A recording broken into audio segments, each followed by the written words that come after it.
तो फाइनली ले ली है हमने बाइक, काफ़ी सारे इंतज़ार के बाद। एक्चुअली ये बाइक मैं लेना चाहता था, जैसे लॉन्च हुई थी उसी टाइम मैं बहुत टाइम से वेट कर रहा था बाइक अपडेट करने के लिए। और उस टाइम मैं ऑलमोस्ट बुक कर चुका था बाइक, बट बाद में मैंने सोचा कि कुछ रिव्यूज़ वगैरह देखे और सोचा कि फर्स्ट लॉट की बाइक नहीं लेते हैं और कुछ इशू हो सकते हैं। और सर्टेनली कुछ दिनों बाद कुछ बहुत सारे इशू आ रहे थे, जैसे इंजन नॉकिंग का इशू था, साउंड का, और वाइब्रेशन का इशू ज़्यादा था। तो वो सब चीज़ें थी, बहुत सारे निगल्स थे जिन पे रॉयल एनफील्ड को काम करना था।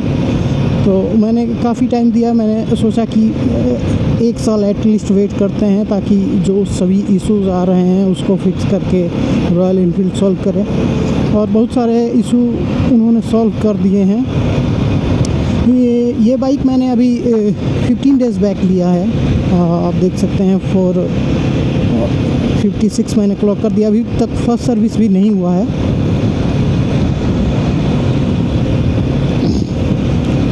मैंने ये बाइक लेने से पहले एक रेंटेड हिमालयन की थी 450, और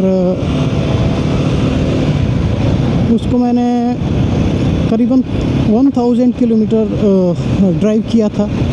केरला गया था मैं उस पर। और मुझे बाइक न लेने के मेनली 2 इशू थे। एक तो जो इशू है मतलब एग्जिस्टिंग था, जैसे कौन से इशू था, सिम का नॉइज़ था और बहुत सारे इशू थे। वाइब्रेशन भी काफ़ी ज़्यादा था। तो ऐसे मतलब रिव्यू में मुझे पता चलता था कि इश्यूज़ हैं। तो इस वजह से मैंने एक रेंटेड टेस्ट ड्राइव लिया और मैं अराउंड 1000 किलोमीटर उस पर क्लॉक किया था, केरला गया था। और मुझे जो सभी इश्यूज़ थे उसको फील करना था कि क्या ये मेरे लिए डील ब्रेक कर सकते हैं, बाइक के लिए डील ब्रेकर हो सकते हैं, या I can live with it. Okay, तो मैंने उसको ड्राइव किया और बहुत सारे मैंने रिव्यूज़ में वाइब्रेशन का इशू वो सुना था कि बहुत ज़्यादा वाइब्रेशन है। तो एक मेजर इशू था मुझे बाइक लेने के लिए, और उसी लिए मैंने रेंटेड हिमालयन बुक किया था और मैंने ड्राइव किया था 1000 किलोमीटर उस पर। तो मुझे उस पर क्या एक्सपीरियंस आया, वाइब्रेशन इस बाइक में है, ऐसा नहीं है कि नहीं है, लेकिन वो आपको बोदर करता है बिल्कुल नहीं। मतलब हमको ये बाइक तो अभी फर्स्ट सर्विस नहीं हुआ है, फर्स्ट सर्विस के बाद थोड़ा सा और स्मूथ हो जाएगा। लेकिन वो बाइक फर्स्ट सर्विस ऑलरेडी हो चुका था, वो हमको लगता है कुछ 10,000 किलोमीटर चल चुकी थी। वो भी नई बाइक थी, 3-4 महीने पुरानी थी। तो और रेंटेड थी, तो आपको पता ही है कि रेंटेड बाइक को लोग कैसे यूज़ करते हैं। उसके बाद भी उस पर कुछ प्रॉब्लम नहीं थे, वाइब्रेशन का मेरे को कुछ इशू नहीं लगा। मेरे को इशू थोड़ा सा लगा 6,500 अराउंड 7,000 जाते हैं तो वो वाइब्रेशन थोड़ा स्ट्रॉन्ग होते हैं, और फुट पैक्स पे, सीट पे एंड टैंक पे, ये सारे जगह हल्का हल्का फील होने शुरू हो जाते हैं। मतलब आपको नोटिस होने लगेगा कि वाइब्रेशन आ रहा है। तो 7,000 समथिंग अराउंड 130 क्रॉस आप कर जाएंगे 7,000 के आसपास। तो उतना तो हमको उतना रेड लाइन पर तो कोई भी बाइक पे थोड़ा बहुत आपको वाइब्रेशन देखने को मिलेगा। लेकिन लो स्पीड्स पे जैसे मैंने रिव्यू में सुना था कि 4,500 के ऊपर बहुत सारा वाइब्रेशन है। लेकिन मुझे ऐसा कुछ अभी मैंने ये 4,500 के आसपास चल रहा हूँ, ठीक है। इस पे हल्का सा बज़ मेरे को राइट फुट पे मिल रहा है, लेकिन वो ऐसा कोई डील ब्रेकर नहीं। जैसे मैं गियर शिफ्ट करता हूँ 6 पे अगर आप 4,000 5,000 के आसपास भी हैं तो कोई वाइब्रेशन नहीं है। वो लोअर गियर्स पे हैं। तो मुझे वही एक इशू था लेने के लिए मैं रुका था कि वाइब्रेशन का इशू सॉल्व हो जाए। और मैंने वो 1000 किलोमीटर का ड्राइव किया तो मैं बहुत क्लियर हो गया था कि नहीं, ये मेरे हिसाब से बहुत मतलब सही है। कोई ऐसा नहीं है कि हमको बोदर करेगा लॉन्ग रन में।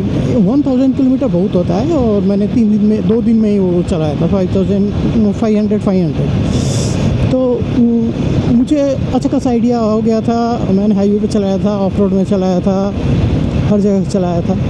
तो मैं उसी टाइम मैंने डिसाइड कर लिया था कि मैं अक्टूबर में ये बाइक ले लूँगा, और अक्टूबर में मैंने ये बाइक ले ली।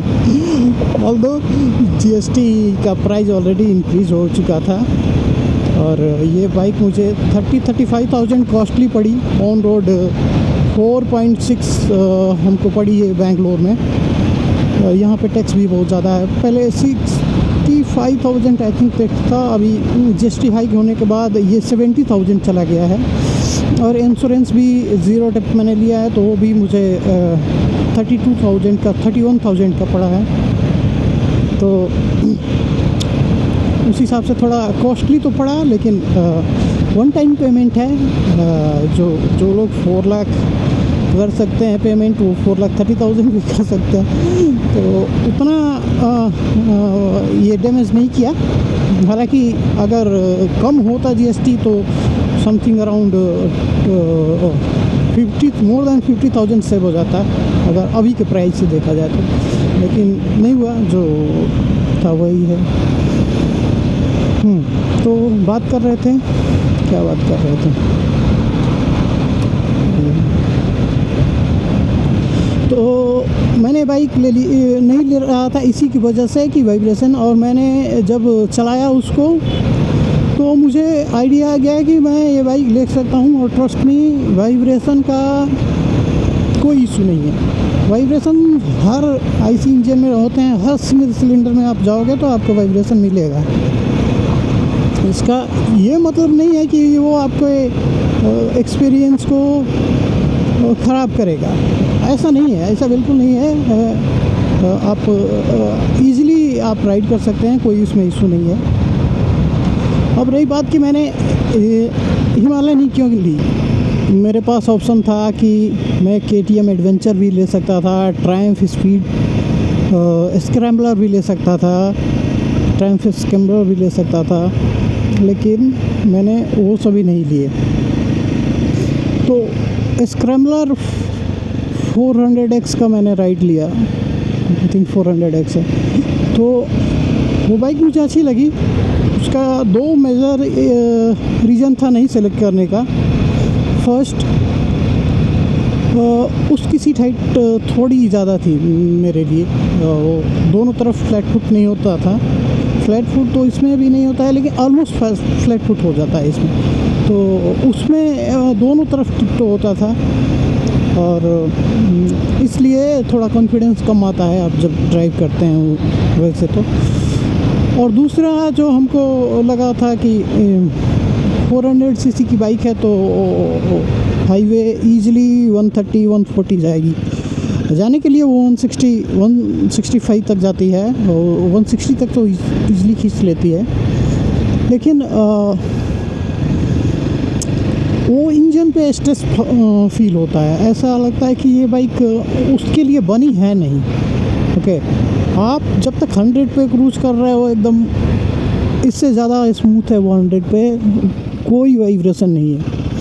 लेकिन जैसे ही आप 100 क्रॉस करते हैं, 110, 120 जाते हैं, वो इंजन पे स्ट्रेन फील होता है कि ये bike doesn't want to go beyond the 110, 120, feel like that. तो वो एक मेरे लिए बड़ा मतलब डिसीजन मेकिंग था दैट कि नहीं, मैंने वो बाइक को सेलेक्ट किया। ऑल्दो उसका fit and finish and the way it looks, it's really nice bike. Okay, but मुझे वही दो इशू थे जिसके लिए मैंने उसको कंसिडर नहीं किया। और सस्पेंशन ट्रेवल भी ठीक ठाक है, मतलब हम लोग उतना ऑफ रोड करते नहीं, हम ट्रेवल के लिए यूज़ करते हैं ज़्यादा बाइक। तो वो that was not an issue suspension, it was quite comfortable. But not as comfortable as this one. Okay, तो इसलिए मैंने वो नहीं ली। KTM एडवेंचर, मैंने एडवेंचर का टेस्ट राइड लेने के लिए 3 बार एक्चुअली गया था। तो एक दिन तो संडे था तो बोले कि नहीं देते हैं संडे को, दूसरे दिन गया तो बोले कि बाइक नहीं है, तीसरे दिन गया तो बोले कि नेक्स्ट डे आप आइए, आपको करके देंगे, अभी हम लोग नहीं दे सकते। तो ये कुछ इशू था जिसकी वजह से फिर मैं गया ही नहीं। और टू बी ऑनेस्ट मुझे एडवेंचर के लिए उतना मन भी नहीं था लेने के लिए। मैं बेसिकली देख रहा था हिमालयन ही, क्योंकि मैं शुरू से ही इस बाइक को लेना चाहता था। रिव्यूज़ वगैरह भी देखे, हमको कोई इशू नहीं था इस बाइक से। छोटा मोटा निगल था जो लाइक वाइब्रेशन बहुत है, लोग बोलते हैं ये वो छोटा मोटा चीज़ था। उसको छोड़ दे तो कुछ ऐसा डील ब्रेकर मुझे चीज़ें नहीं लगी इसमें।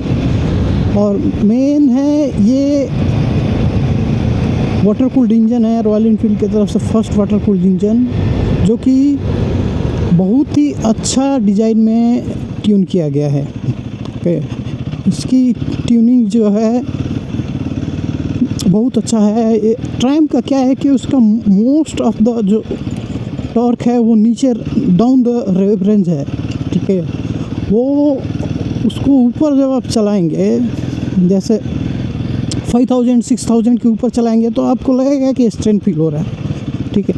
ये बाइक और KTM में क्या है, KTM में बिलो द 5000 उसमें क्या है, उतना टॉर्क अवेलेबल नहीं है।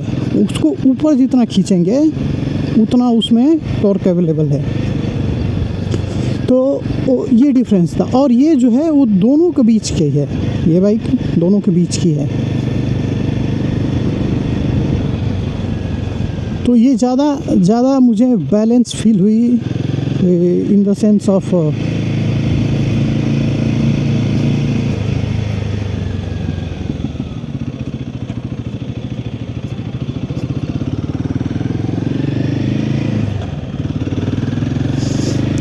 ये दोनों के बीच की बाइक है। जैसे स्क्रैम्बलर का क्या है कि वो डाउन द रेंज, उसका टॉर्क बहुत अच्छा अवेलेबल है, सिटी के लिए बहुत एक्सीलेंट बाइक है। वो ऑफ रोड हल्का फुल्का करना उसके लिए एक्सीलेंट है। हाईवे में थोड़ा सा स्ट्रगल करती है, वो भी 110 तक कोई दिक्कत नहीं है। उसके ऊपर अगर आप ड्राइव करते हैं तो इशू आता है। इसका क्या है, इसका जो टॉर्क का स्प्रेड है वो बहुत ही इवनली और बहुत लंबे बैंड में है। जैसे कि 2500 से लेके ये बाइक ऑल द वे 6.5 7000 तक आपको ऐसा फील नहीं होगा कि टॉर्क का कहीं कमी हो रहा है। ऊपर जाने पर तो ऑब्वियसली इसमें टॉर्क है, 7000 तक फुल आपको फील होगा कि किसी भी गियर में हो, आपको ओवरटेक करना है, just open the throttle, it will cross. तो और KTM का क्या प्रॉब्लम है, KTM में जो टॉर्क है वो ऊपर ज़्यादा अवेलेबल है, नीचे उतना अवेलेबल नहीं है, वो एक इशू है। तो ये मुझे ज़्यादा बैलेंस्ड फील हुई उन दोनों के कंपैरिजन में। हालांकि वो बाइक्स भी बहुत अच्छी हैं अपने अपने जगह पे।